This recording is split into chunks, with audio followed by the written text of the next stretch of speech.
Hey, hat schon geklappt. Unfassbare Szenen. Hallo. Ähm, Hallo aus der weißen Hölle.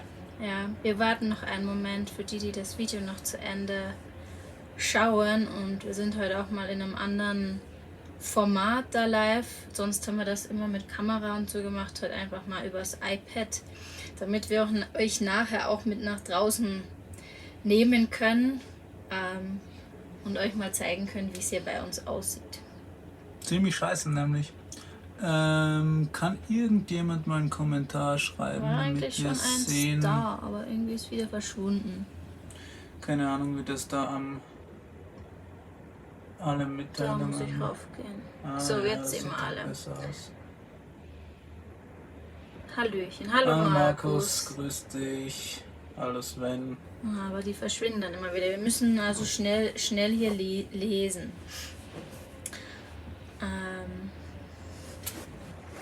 Ja, wie gesagt, wir warten noch ganz kurz, dass noch alle vom Video rüber kommen. Wie ihr gesehen habt, wir sind in der Sala de Uyuni und stecken mit unserem Yoda fest. Moin, Stefan. Magst du mal dazu machen? Das zieht, glaube ich, ein bisschen vom Ton her, oder? Nee. Nicht? Okay. Hört ihr uns gut? Guten Abend auch nach Berlin. Hallo Hilmar. Hallo Thorsten. Ja, also vielen Dank, Bild und Ton perfekt. Passt gut, dass ihr uns seht. Vielleicht kann man sich fragen, wieso macht man einen Livestream, wenn man mit dem LKW stecken bleibt? Naja, weil wir an einem Punkt angekommen sind, an dem wir gerade nichts mehr machen können. Willst du ein bisschen die Geschichte anfangen? Soll ich die Geschichte anfangen? Ja, kurz gesagt, wir waren auf dem Weg eigentlich aus der Uyuni raus wieder. Wollten diese Südroute nach draußen nehmen und sind wie überall mit so einem 80er, 90er da drüber gebrettert. Und auf einmal sehen wir am Horizont so zwei LKW stehen. Dann haben wir gedacht, ja, aha, sind ein bisschen näher gekommen und dann haben wir gesehen, ja, es sind auch zwei Exmos und die hängen hinten. Dann haben wir mit einem großen Sicherheitsabstand angehalten, so 200 Meter entfernt. Weil man natürlich helfen geht, wenn man andere Klar, LKWs wenn man irgendwo zwei hängende LKWs sieht, dann steigt man mal raus und sagt mal Hallo. Und wir sind ganz gemütlich rübergegangen und dann haben wir gesehen, 10 Minuten getoucht, alles gut. Die waren zusammen unterwegs. Erst ist der hintere stecken geblieben, dann ist der vordere stehen geblieben, weil er gesehen hat, oh, der hintere hat was. Dann sind die auch hängen geblieben. Ja, und während wir da so rübergegangen sind, ist auch unser Yoda Stück für Stück versunken. Ja, also Blick nach hinten, also wir haben so mit denen getratscht und gesagt, okay, passt, wir drehen dann mal um und knallen da wieder raus. Denkst du, drehst dich um, siehst, wie kannst du einem LKW beim Versinken zuschauen, war geil. Dann bin ich gestern mal schaufeln gegangen, 3 Stunden, 4 Stunden lang, dann haben wir alle Sandbleche rausgeholt und mein Plan war, 2 Sandbleche dahinter und dann rückwärts wieder raus. Und das hat auch initial sehr gut funktioniert. Das erste Sandblech hat er super genommen und ist so richtig hoch. Und dann kam links hinten das Sandblech, habe ich wohl um, keine Ahnung, 30 cm wohl zu weit nach rechts gelegt. Dann hat sich dieses Sandblech aufgestellt, unter der Achse verkeilt und der ist mir mit dem Heck links hinten so richtig schön wieder eingetaucht. Eine Ecke mehr als er vorher war. Jetzt stehen wir 20 Grad schief. Du kannst das ja mal demonstrieren. Hat sich heute Nacht sehr gut geschlafen. Stell dich mal hin. An unserem Traumfänger sieht man das auch so wunderschön, wie schief alles ist. Ich kann auch nicht unbedingt so gerade stehen, ohne dass ich dann Fuß einklemme, weil ich rutsche. Also das hier ist ungefähr gerade. Sieht jetzt auf dem Video, finde ich, gar nicht so schlimm aus, aber wenn man hier drin lebt und ins Bad geht und kochen will, dann ist das ein bisschen mühsam. Also die Kaffeekanne musste ich heute früh auf dem Herd festhalten, damit sie mir nicht wegrutscht. Und weil gerade jemand schreibt Titanic, das Spannende ist, sobald ich von hier unserem vorderen Bereich nach hinten gehe, wird mir glatt schwindelig, nur allein durch diese eigentlich stabile Schieflage. Aber ja, Ja, also er war jetzt über Nacht. Ich habe schon die Nacht in Terror verbracht. Er war in der Nacht wenigstens jetzt stabil vom Neigungswinkel, das heißt, er ist mir nicht weiter abgesoffen. Über den Tag jetzt auch. Das heißt, wir hoffen jetzt mal, grüß dich Tim, das heißt, wir hoffen jetzt mal, dass er so stehen bleibt, bis wir dran sind. Wie gesagt, 2 LKW sind auch noch da und wir haben da jetzt so einen, ja, irgendwann kam da gestern wohl so ein Kerl vorbeigefahren, der meinte, er kann da was organisieren. Ja, bolivianische Verhältnisse halt, was organisieren. Ja, heute Morgen. Also gestern kam er zum einen LKW, hat gesagt, sie kommen am Abend noch um 6. Er hat dann kurz um 8 angehalten und gesagt, naja, er hat heute schon einen anderen Bus gerade noch ausgegraben, er schafft es nicht mehr, er kommt morgen früh um 6. Ich glaube, heute früh um 7 waren sie dann das erste Mal da, oder? Und seitdem fahren sie mit der furchtbarsten Schrottmühle, die ich je in meinem Leben gesehen habe. Wirklich. Hast du das fotografiert? Ich schau gerade. Ja, wir haben es. Ihr kriegt es irgendwann in dem Video zu sehen. Sind sie dann mit Holz und Salz gekommen, um jetzt da mal LKW Nummer 1 auszugraben. So, also ich weiß nicht, ob man es sieht, aber das ist die Karre. Und es ist wohl das einzige Team, was das hier so irgendwie macht. Genau, wir haben ja einen Hilferuf an den SEC gestartet, SEC und Shooter von Further Offroad. Die sind ein paar Tage hinter uns gewesen, mit denen wollten wir uns eigentlich hier in der U-Juni treffen und dann die Lagunenroute fahren. Die waren gestern Abend noch am Osteingang und haben da heute Morgen, weil sie von irgendjemandem gehört hat, dass die Polizei so ein Bergefahrzeug hätte, bliblablub. Dann sind die heute Morgen für uns zur Polizei und haben danach gefragt, aber im Endeffekt hat die Polizei auch nichts anderes gemacht, als genau die Kerle anzurufen, die hier schon an dem ersten LKW basteln. Ja. Das ist irgendwie, ja doch, jetzt sehe ich nochmal. Ja, vielleicht kurze Pause noch Hallo an alle, die dazugekommen sind. Hebekissen habe ich da noch als ein Stichwort gesehen. Das wiegt bestimmt knapp 2 Tonnen. Wahrscheinlich. Achso. Sorry, Hilmar, weil du gefragt hast, ist das mit den $1000? Ja. Ja. Wir sagen gleich mal vielen Dank für die Unterstützung an Folge deinem Herzen. Sehr nett. Danke dir. Ja, weil wir werden höchstwahrscheinlich gerade recht willkommen. $1000 zahlen, damit wir hier rauskommen. Das war der Preis, den die gesagt haben. Es gibt keine Alternative. Es gibt nichts. Und für Bolivien ist es natürlich voll viel, aber voller Wucher, ja. Was sollen wir machen? Also mittlerweile jeder von uns dreien sagt, ohne Hilfe ist es unmöglich. Das Ding ist, man kann sich auch nicht gegenseitig rausziehen, weil halt jedes schwere Fahrzeug versinkt. Das heißt eben, man kann nur Materialien von irgendwo anders anschaffen, versuchen unter die Autos zu bringen und dann schleunigst oder nicht schleunigst, je nachdem, abhauen. Dann hoffen, dass wir rauskommen, ja. Er hat gesagt, er braucht normalerweise 2 Tage für eine versunkene Karre. Das ist in der Regel sind es die Busse. Die haben aber kein Allrad. Er hat gemeint, wenn wir Glück haben, geht es bei uns schneller. Wir sind zu dritt. 2 Tage pro Auto. Ja, wir haben Wasser, wir haben Essen. Das Schlimmste ist wahrscheinlich diese Schieflage zum Leben. Ja, das Schlimmste ist die Schiss, die ihr habt, dass man die Karre irgendwann doch noch absauft und umfliegt. Ihr könnt uns ja mal, als Erfahrung schreiben, was eure stärkste, also an die auch LKWs haben, Schieflage war, so Neigungswinkel.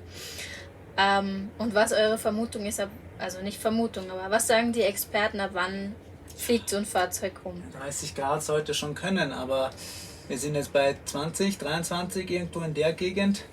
Wir wissen halt immer, es geht mehr, aber es fühlt sich halt nicht gut an und es sieht nicht gut aus. Also es kam heute Morgen auch einer in euren Spurenrückwärts wieder raus, probiert, nee, sumpft er wieder ab. Also irgendwie müssen wir,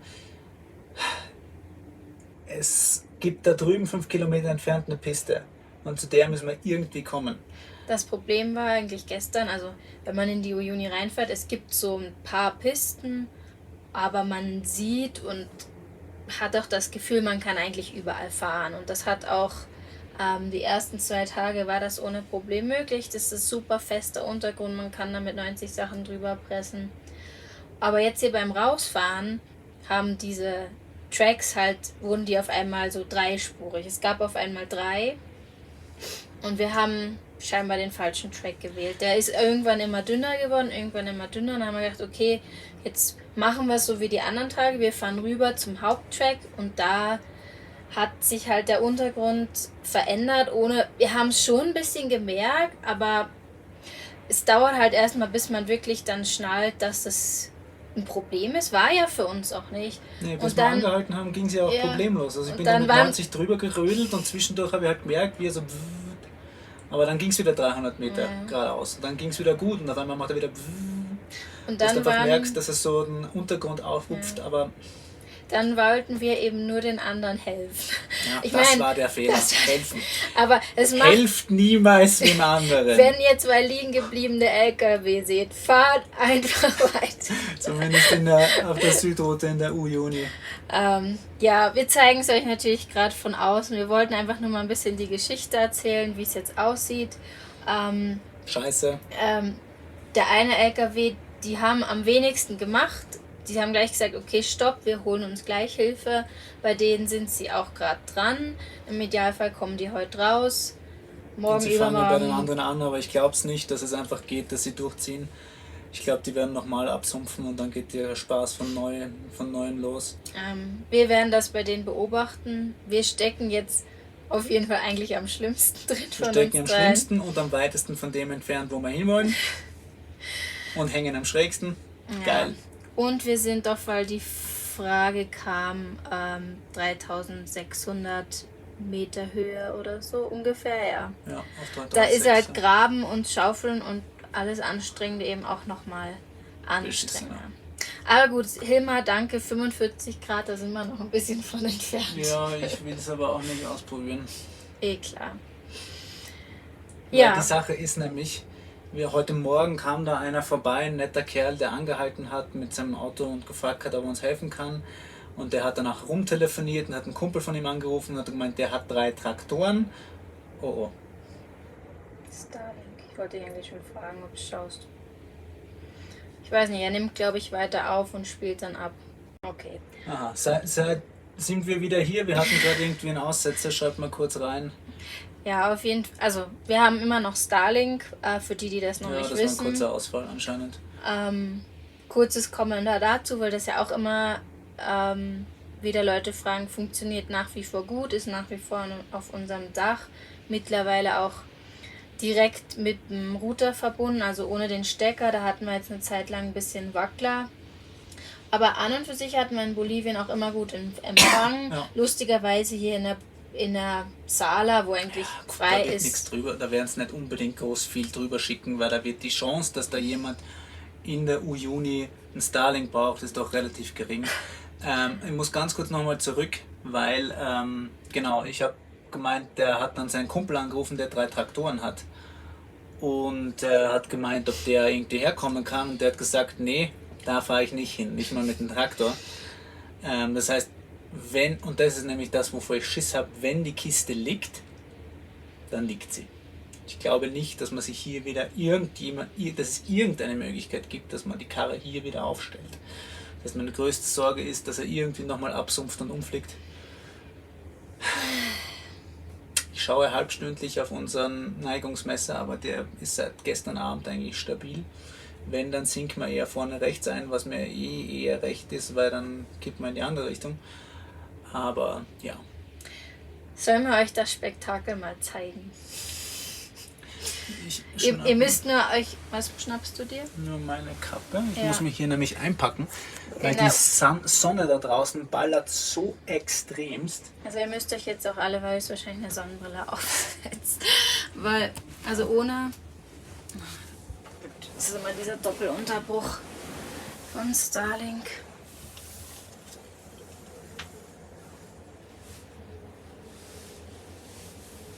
Na komm schon. So. Habt ihr Hebekissen bei? Ne, Hebekissen haben wir nicht. Danke. 4 ordentliche Sandbleche, aber eins ist unter der Hinterachse verkeilt, eins ist vor der Hinterachse verkeilt und rechts hinten stehen wir drauf. Und das eine, das ich noch frei hatte, ist jetzt beim anderen LKW in der Hoffnung, dass wir damit irgendwie noch ein bisschen mehr erreichen, dass die da rauskommen. Also ich werde mal, sind meine Schuhe vorne, weißt du das? Ja, natürlich sind die vorne. Kacke. Wir haben aber noch andere Schuhe da. Ich muss mich hier nur langsam bewegen, weil ich nicht zu viel an dem Auto ruckeln will. Ja, genau. Wir wollen das nicht übertreiben. In der Zwischenzeit, weil das Film erwünscht war, gibt es mal noch das Wasserexperiment. Kann man mal schön den Winkel eigentlich sehen, oder? Wenn das Glas denn stehen bleibt. Aber wahrscheinlich sieht in so einem kleinen Glas Wasser gar nicht so schlimm aus. Es schaut von außen immer weniger schlimm aus. So halt. Aber es haut mir ab, ich kann es nicht stehen lassen. Ja, danke für euer Mitgefühl, das ist sehr lieb. Wir bereiten uns, versucht doch mal Reserverad auf der abgesackten Seite auf 2 Sandbleche zu legen und das Auto darauf aufzubocken. Was sagst du dazu? Bringe ich momentan unten nicht rein. Die Pistenkuh war mal so ähnlich, hat alles ausgeräumt. Haben wir uns auch schon überlegt. Ja, wir haben auf jeden Fall auch schon überlegt, gewichtlos zu werden. Hinten Motorrad, Reserverad und so. Aber jetzt warten wir mal ab, wie das bei den anderen läuft. Scheiße. Scheiße? Offensichtlich scheiße. Okay, Auto ist draußen. Wir zeigen euch mal unsere Situation. Also Sonnenbrille auf. Ups. Die Kamera kann es, glaube ich, nicht umdrehen jetzt. Kamera kann ich nicht umdrehen. Ich sehe original gar nichts. Ich glaube, ihr seht, da drüben steht der eine LKW, da drüben steht der andere. Und so wie der hinten hinkt oder hängt schon wieder, haben die es schon versucht und sind schon wieder abgesoffen. Also das war wohl nix. Lasst mich mal schauen, hier, das kann ich umdrehen. Also, so sieht's gerade bei uns aus.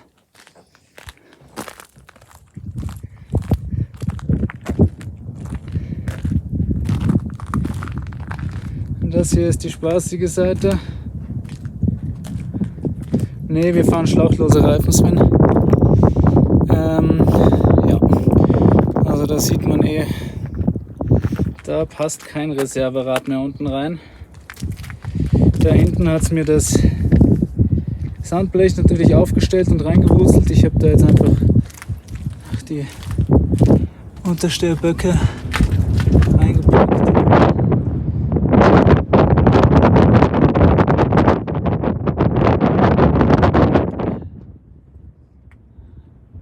Also das kriege ich da nicht raus, das ist fix.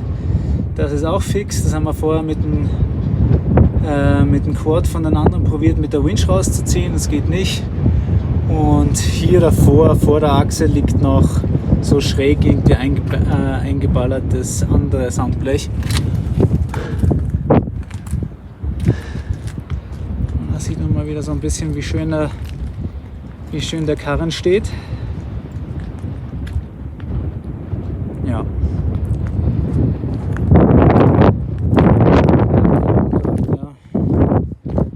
Hilft nichts. Anders wird es nicht spielen. Ohne großes Bergefahrzeug wird es schwierig werden, ja, aber es gibt hier keine Bergefahrzeuge. Es fällt hier nichts rein.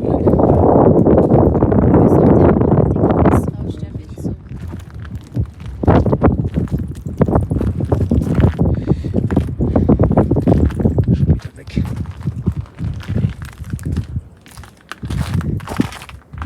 So, da sind wir wieder.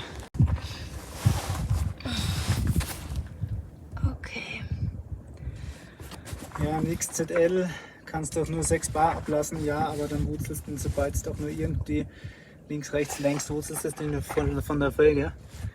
In XZL könntet ihr auf 0,6 Bar ablassen. Wir haben jetzt 2 Bar vorne und hinten drin. Viel weniger kann ich jetzt auch nicht machen. Weniger als 2 geht nicht? Schon, aber nicht nicht wirklich viel. Theoretisch könnten wir noch auf 1 gehen, aber das bringt uns jetzt alles nichts. Wir müssen da raus und dann müssen wir fahren. Und mit viel mehr, und wenn ihr jetzt ein Bar draufpackt, dann wurzeln wir den Reifen noch runter und dann haben wir noch mehr Scheiße. Ja, das Salz ist nämlich an und für sich, haben wir eine Salbe in der Nähe. Nee. Aber eben, es geht auch... Es würde auch nichts bringen, weil du kannst dich hier nirgendwo ankern. Du kannst zwar ein Reserverad vergraben, aber bei 11,5 Tonnen wird dir das auch nicht viel bringen. Ja, das Salz ist halt auch eigentlich eben hart oder so harschig. Ja, es ist sehr speziell, sehr speziell. Ja. Da drüben sind jetzt irgendwie noch andere Leute dazugekommen. Vielleicht sind sie ja endlich auf die Idee gekommen, mehr Leute zu rufen zum Graben. Aber ich werde dann nachher mal rüber stolzieren und mir den anderen LKW anschauen, weil der ist jetzt ordentlich abgesumpft. Ja, das Problem, jetzt haben wir auch ein paar geschrieben mit Wagenheber, ist, dass sobald halt das Gewicht auf dem Wagenheber, vom Auto auf dem Wagenheber ist, dann sinkt halt der Wagenheber auch wieder ein. Also zeige ich das mal hier.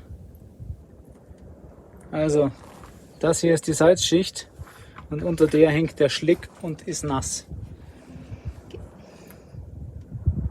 Ne, unter dem Reifen kommt überhaupt kein fester Untergrund, da ist nur noch Schlick.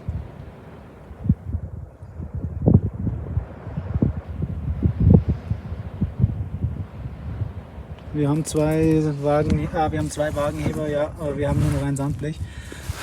Das ist auch momentan der Stand der Dinge, also dass wir ihn hinten hochheben werden. Zumindest haben sie es beim anderen LKW gerade vorher so gemacht. Wo dann das eine Sandblech da kommt? Nee, das ist verkeilt, das kriegst du nicht raus, habe ich vorher schon versucht. Echt? Ja. Das haben sie beim anderen LKW jetzt vorher so gemacht, mit hinten hoch. Und dann halt, also was sie hier machen, ist Salz unter die Reifen, weil Salz anscheinend griffig ist. Dann sind die halt immer Salz holen gefahren, über den ganzen Tag jetzt. Und haben das da reingeschüttet, aber das hat jetzt offensichtlich auch nicht wirklich was gebracht. Ja, also ich meine, die Tipps sind alle irgendwie die gleichen, die auch sehr nett sind und das Ähnliches ist, was wir drüber nachgedacht haben. Gewicht loswerden, Auto irgendwie nach oben bringen. Es ist ja auch das, was die machen. Ja? Die nehmen auch den Wagenheber, nur braucht man, damit das funktioniert mit dem Wagenheber, viel Holz. Das haben die halt da mitgebracht da drüben. Wir haben richtig viel Holz, um eine Fläche zu erzeugen, damit halt der Wagenheber an und für sich nicht wieder absinkt. Weil die Sandbleche braucht man dann auch selber mit zum Rausfahren. Und das wird irgendwie der Plan, oder? Wagen hochheben mit dem Holz, Salz runter reinschaufeln, irgendwie in diese nassen Spuren und dann zusammen mit den übrig gebliebenen Sandblechen rausfahren. Magst du wieder rein, weil sonst verbrennst du jetzt hier. Ja. Und ich stiefel mal ganz kurz darüber und komme dann zurück und erkunde mal, was da drüben so gelaufen ist. Das können wir so machen. Ich gebe dir das iPad einfach rein. Also, ich stiefel mal zum LKW rüber und schau mal, was da drin die Lage ist. Und komm dann retour. So. Derweil müsst ihr mit mir Vorlieb nehmen. Oh, man kriegt kaum die Tür zu. Aber man kann hier halt auch einfach ohne Sonnenschutz echt nicht ewig draußen bleiben, weil es halt die UV-Strahlung total stark ist. Von oben und von unten. Und ihr seht, ich bin gerade nur die Treppe rein. Und es ist auch super anstrengend durch die Höhenluft. Wir sind es jetzt eigentlich schon gewohnt, weil wir mittlerweile doch eine ganze Zeit eigentlich auf der Höhe unterwegs sind. Aber wann immer man sich anstrengt, merkt man es. Der heißt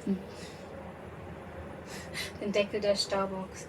Ja eben, wir haben das, also momentan noch nicht. Wenn die anderen fertig sind, kommen dann die lieben Helfer mit ihren Hölzern zum Unterlegen unter den Wagenheber. Neben dem Hintergrund ist übel. Ich muss ja mal schauen, dass ich an euren Nachrichten dahinterher komme.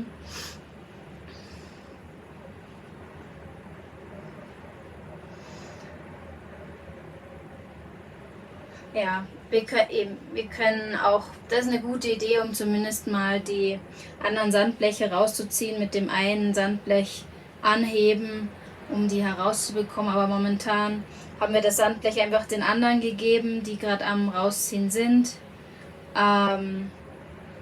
Ja, weil ich glaube, nur wir zu zweit, es braucht mehr Leute, es braucht mehr Hirne, die mitdenken und anpacken. Deswegen versuchen wir heute einfach mal Ruhe zu bewahren, denen zuzuschauen, wie gut das klappt, aus deren Fehlern dann wiederum lernen und es dann einfach morgen oder übermorgen angehen. Bis dahin möchten wir auch nicht das Wasser ablassen, weil wir das natürlich brauchen. Aber andere Gewichtssachen werden wir dann einfach mit der Zeit rausnehmen oder eben Motorrad runter. Genau. Was war da noch für ein Kommentar? Mein Mann würde, wenn gar keine Hilfe unterwegs wäre, die Küchentüren und Schränke demolieren und als Unterlage für den Wagen immer benutzen. Unsere Küchenschränke sind uns noch recht lieb. Wir waren eigentlich gestern selber erstaunt, wie relaxed wir eigentlich beide mit der Situation noch umgehen konnten, einfach weil unsere Erfahrung bisher ist, es findet sich eine Lösung. Irgendwie ist ja noch jeder LKW aus jedem Schlamassel rausgekommen. Vor kurzem haben wir ein Video gesehen, ich weiß gar nicht, von wem das war, aber die sind quasi in einem Fluss stecken geblieben. Und in dem Fluss immer tiefer gesunken. Da habe ich gedacht, okay, das ist wirklich Worst-Case-Szenario, wenn dir das Wasser quasi immer näher kommt und du in einem Fluss buddeln musst. Hier ist es ja zumindest noch trocken, aber eben das Problem ist, dass halt kein Zugfahrzeug herkommen kann. Ja, ich glaube, es ist auch gut, dass andere Leute in der Nähe sind, so fühlt man sich nicht allein mit dem Problem. Und es hilft eh nichts, die Nerven zu schmeißen. Wenn man die Nerven schmeißt, macht man meist nur eben Blödsinn, indem man Gegenstände kaputt macht, die man vielleicht später noch ganz gerne für anderes verwenden würde. Ja, das Einzige, was ich glaube ich für heute für uns noch sehe, ist wirklich, wenn wir wieder unser Sandblech oder so bekommen, versuchen zumindest mal die anderen Sandbleche da rauszubekommen. Und dann müssen wir einfach auf die Menge an Holz warten, die wir dann von den Helfenden bekommen, um dann wirklich das Fahrzeug aufzubocken, Salz unten rein und dann rausfahren. Ja, so viel mal zu unserer Situation. Danke für eure Vorschläge. Es ist, glaube ich, manchmal denkt man sich manches leichter, als es ist. Wir haben es uns gestern auch gedacht, okay, wir buddeln mal, wir legen die Sandbleche runter und je nach Untergrund, und das haben die anderen beiden LKW halt auch vorher schon die Erfahrung gemacht, kann man es auch mit einem Freibuddeln fast noch schlimmer machen. Und der Untergrund hier ist einfach ganz, ganz speziell. Ja, vielleicht wollt ihr noch mit mir, bis der Arthur wieder da ist, über ganz andere Themen reden. Habt vielleicht sonst noch irgendwelche Fragen auf dem Herzen, die sich um das schöne Reiseleben drehen und nicht über Situationen wie diese. Also wir sind seit 1,5 Wochen in Bolivien, also Mitte Südamerika haben wir schon erreicht. Ich weiß, es kommt immer mal wieder einfach als Wahrnehmung, dass unsere Videos Mexiko doch ein ganz schönes Stück weg sind. Das ist wahr, aber mehr als ein Video die Woche schaffen wir nicht. Ist eigentlich nicht relevant, aber jetzt so seit, ich glaube, 6 Wochen habe ich mich mehr um die Videos gekümmert, weil ich Lust hatte, Videos zu schneiden und wir haben ja gerne dafür Zeit genommen haben und Arthur war mal froh davon, eine Pause zu haben. Und wir versuchen auf jeden Fall jede Woche weiterhin ein Video rauszubringen, aber dieser Gap, der da auch einfach durch Pausen, die wir gebraucht haben, entstanden sind, der bleibt halt einfach noch ein Moment. So, jetzt muss ich nochmal, wie ist eigentlich der Hintergrund? Kannst du es versuchen zu beschreiben? Der Hintergrund von, ja? Was ist mit der Hintergrund gemeint? Kannst du das genauer spezifizieren? Na komm, hier in der App haut dieser Chat immer wieder ab. Da ist er wieder. Wie seid ihr denn an Panama vorbeigekommen? Also an dem Darien Gap, meinst du? Also zwischen Panama und Kolumbien, da gibt es ja quasi einen Teil, den man nicht fahren kann. Da ist einfach nur Dschungel und da haben wir eine Fähre genommen. Was viel anderes bleibt einem da auch nicht übrig. Den Untergrund, nicht den Hintergrund. Ja, ich glaube, Arthur hat es vorhin versucht zu zeigen. Es ist oben halt diese Salzschicht. Ich weiß gar nicht, die ist schon ordentlich dick. Und unter der Salzschicht kommt halt Schlamm. Und sobald man den halt erreicht hat, kommt dann halt auch Wasser mit hervor. Danke für die Komplimente, das ist sehr lieb von euch. So. Ihr sitzt wahrscheinlich schon auf der Achse. Ich kann es jetzt von hier drin nicht ganz genau sagen, aber viel fehlt, glaube ich, nicht mehr. Ja, ich muss mal kurz tief durchatmen. Ich war die letzten 2 Tage auch ein bisschen niedergeschlagen.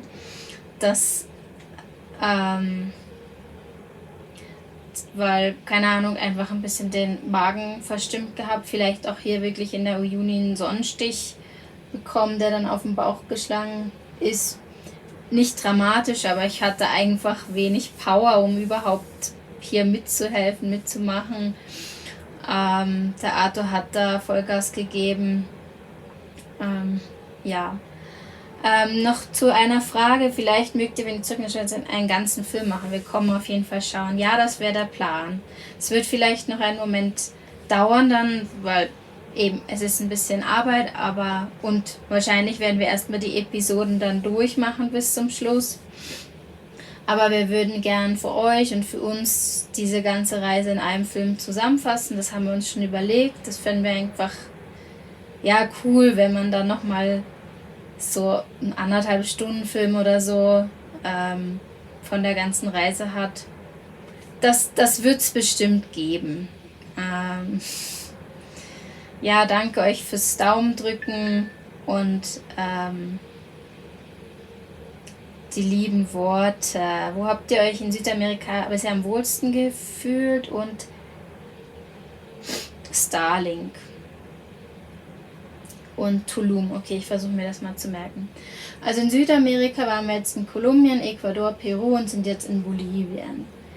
Wir hatten gedacht, dass wir uns in Ecuador eventuell unsicher fühlen werden, weil wir dort schon ein bisschen so von Unruhen gehört hatten, von anderen Reisenden, einfach, dass da auch mal jemand mit der Machete vor dem Auto stand oder so.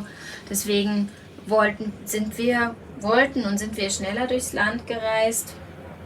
Und haben uns da dann mehr an Campgrounds orientiert, am Ende auch gar nicht so sehr, weil es dann eigentlich in Nationalparks keine Menschen waren. Also wir haben uns wohler gefühlt, als wir am Anfang gedacht haben. Und in allen anderen Ländern, also Kolumbien, Peru und Bolivien, haben wir uns auch noch nirgends unwohl gefühlt.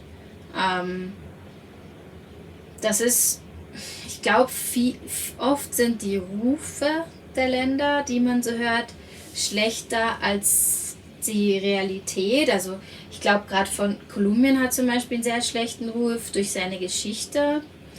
Aber da hat sich halt wahnsinnig viel getan in den letzten Jahren und die Menschen in Kolumbien waren so freundlich und nett und nur interessiert, aber auch nicht neidig oder auch nicht, dass sie irgendwas jetzt so von einem Negatives wollten, so hilfsbereit. Also Kolumbien war da top.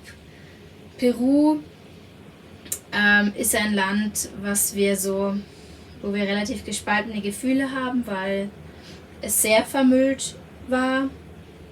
Eigentlich bisher das vermüllteste Land, was wir je gesehen haben.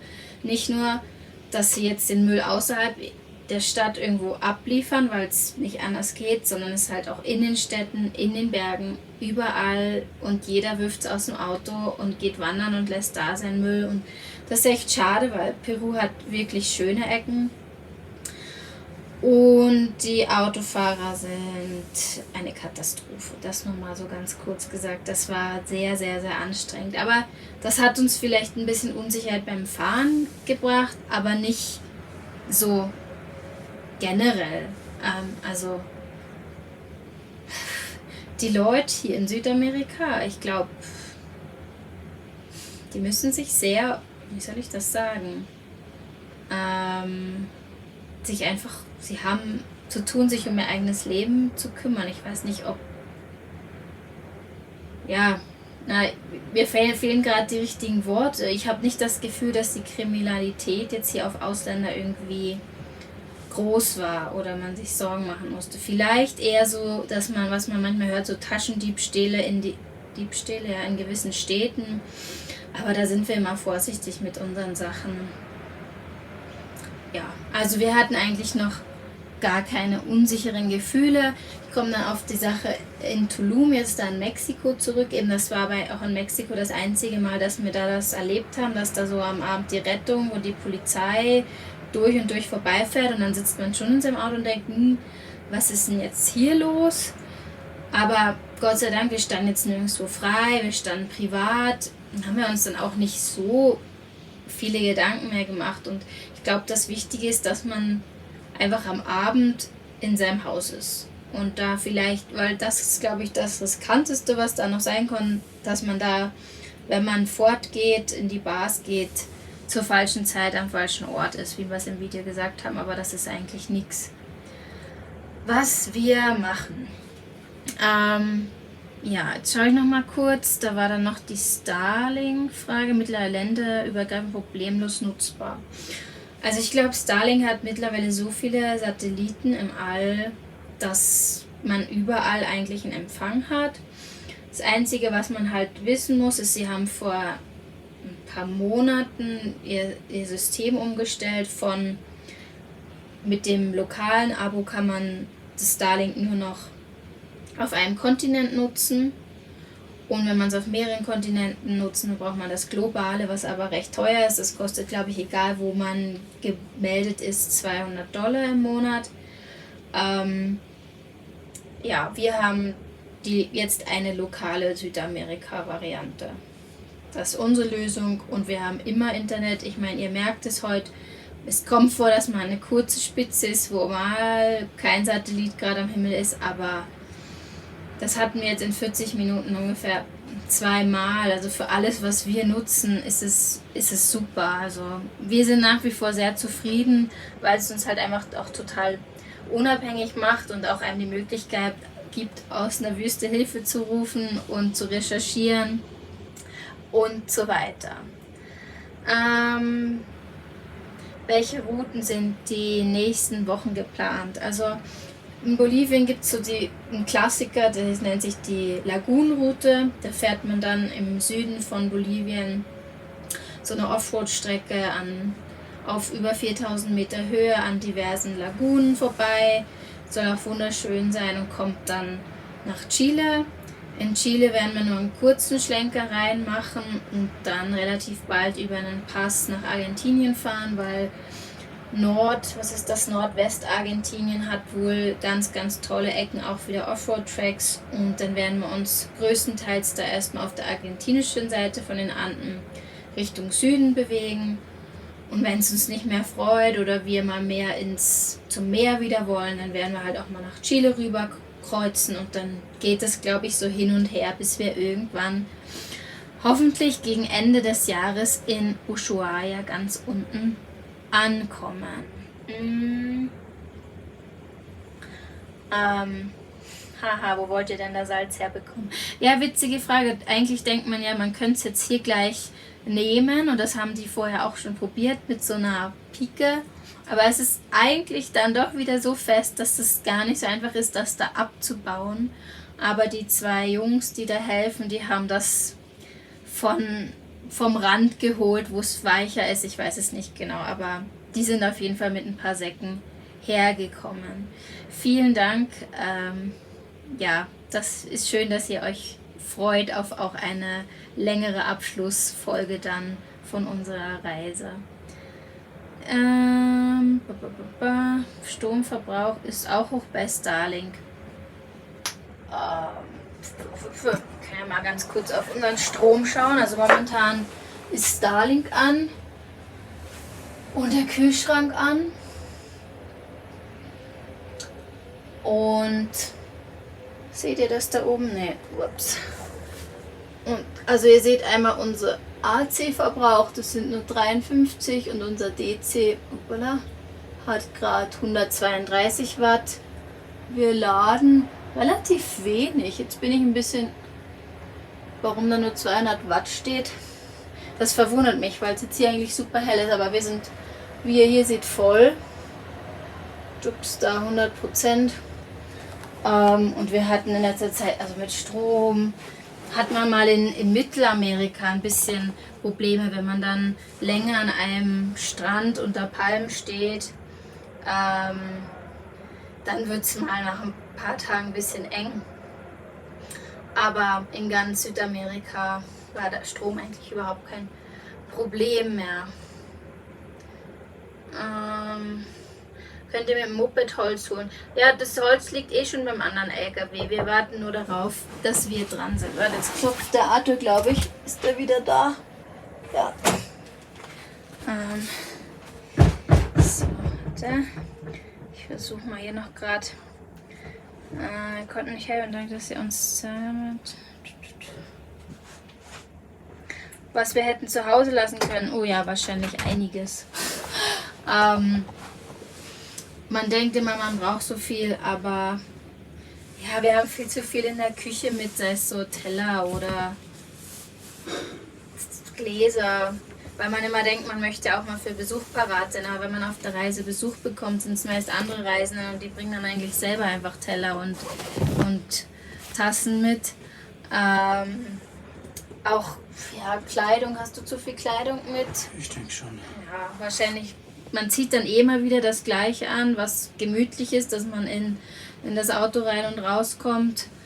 Oder hat irgendwie seine Lieblingskleidung. Da hätte man sparen können. Und so Zeug. So diverses einfach. Ich kann es jetzt gar nicht so benennen. Schuhe haben wir wahrscheinlich zu viel dabei.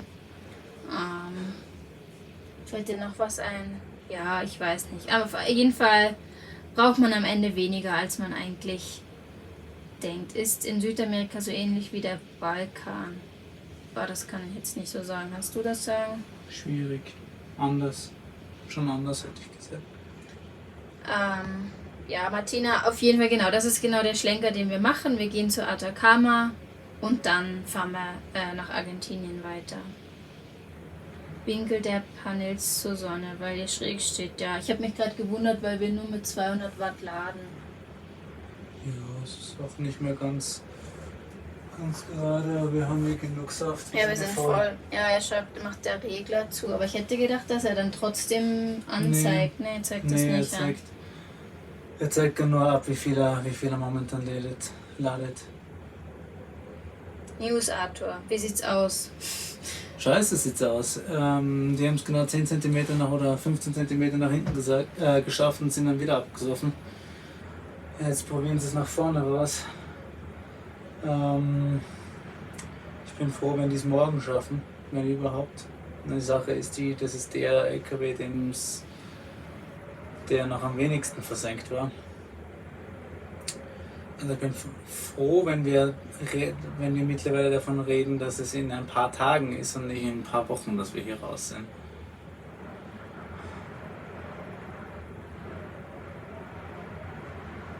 Ja, es stinkt. Der Status quo stinkt.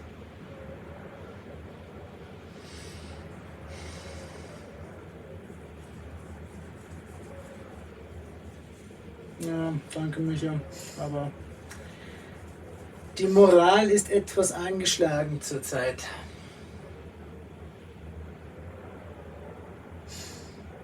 Ja.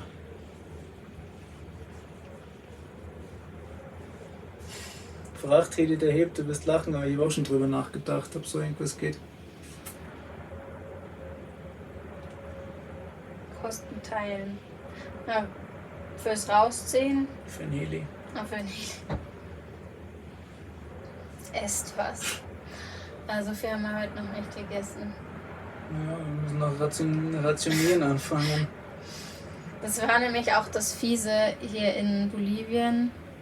Also ist ja jedes Land ein bisschen anders mit dem Einkaufen. Wir waren dann in La Paz und dann wollte ich eigentlich nochmal zu einem großen Supermarkt gehen. Wir hatten eh noch viel Reserven, wir wollten nur Früchte kaufen. Dann habe ich mal gedacht, ach, wir fahren jetzt eh und dann kommt wieder ein Fruchtstand an der Straße, so wie immer oder meistens. Und dann kam nichts und kam nichts und kam nichts. Also wir haben noch was zu essen, aber ja, es ist auch, wir werden nicht verhungern hier. Wir haben ein Moped, mit dem wir da in Ort irgendwie was holen fahren können. Und das ist wieder der Punkt, wo ich sage, Moped, man hat es nicht. Also Moped ist immer die Backup-Lösung für einen LKW. Und jetzt bin ich gerade froh, dass wir es dabei haben. Die anderen haben noch einen Quad da. Also wir werden nicht verhungern, wir werden nicht verdursten. Es ist einfach nur massiv scheiße.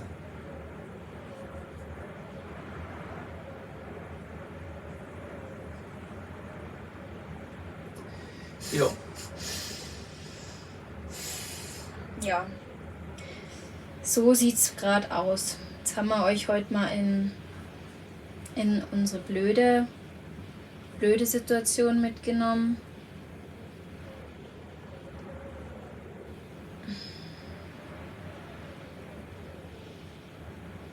Hast du es lesen können? No, we can't.